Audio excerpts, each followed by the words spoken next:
દરેક નીતિની સામે કાયદાની રીતે ઊભો રહેતો SSK ન્યૂઝ ચેનલ। નમસ્કાર દર્શક મિત્રો, આપ જોઈ રહ્યા છો SSK ન્યૂઝ। હવે જોઈએ અગત્યના સમાચાર। ઉકાઈ ડેમના ઉપરવાસમાં પડી રહેલા વરસાદને પગલે ડેમમાં પાણીની આવક વધતા ડેમમાંથી પાણી છોડાતા નદી કિનારા વિસ્તારના લોકોને એલર્ટ કરાયા છે।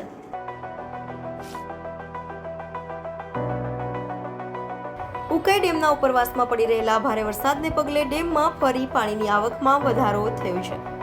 હાલ ડેમમાં 75,508 ક્યુસેક પાણીની આવક છે, જેની સામે જાવક પણ 75,508 ક્યુસેક કરાઈ છે। ડેમનું રૂલ લેવલ મેન્ટેન કરવા ડેમના 8 દરવાજા 4 ફૂટ ખોલીને તાપી નદીમાં પાણી છોડવામાં આવી રહ્યું છે।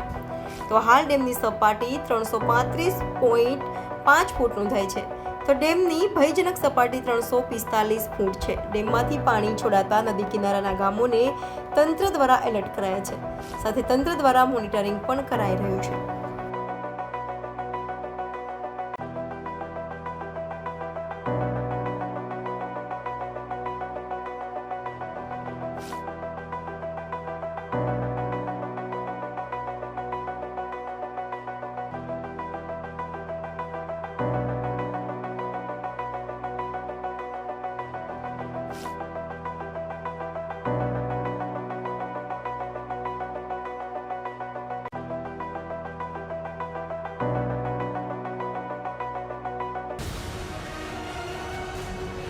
દરેક નીતિની સામે કાયદાની રીતે ઊભો રહેતો SSK ન્યૂઝ ચેનલ।